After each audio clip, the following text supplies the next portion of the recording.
Hello there, YouTube. My name is Scott. That's Luna. And I just got around to watching She-Ra and the Princesses of Power Season 4, Episode 2.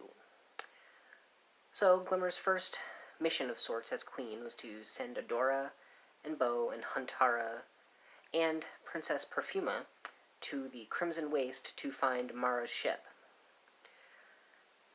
Along the way, they find out that, unfortunately, Perfuma's power doesn't seem to work so well on cacti.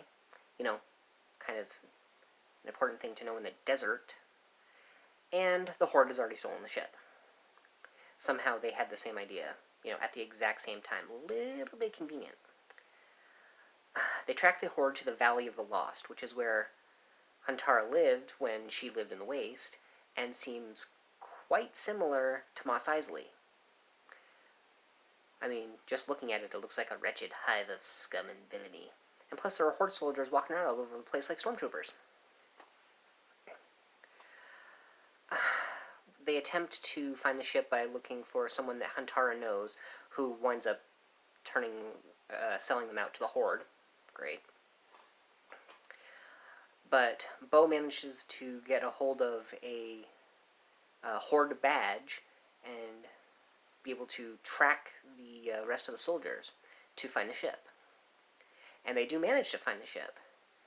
And in the end, Perfuma realizes that, no, she can't control the plants because she tried with one cactus and it darn near turned her into a pincushion. But what she could do was control the roots.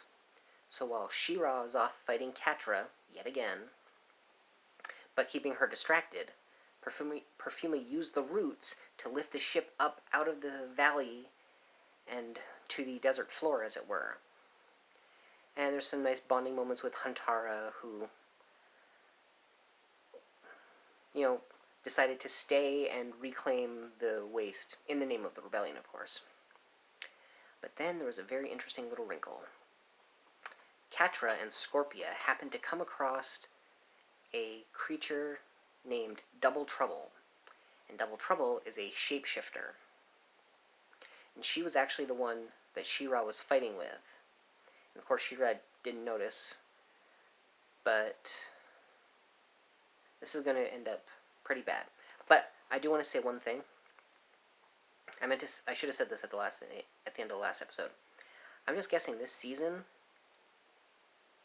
I have this weird feeling it's going to end with rescuing Entrapta from Beast Island and using her technical knowledge and the rest of the princess's magic to finally destroy the Horde, just in time for Hordak Prime to show up with an even larger Horde army.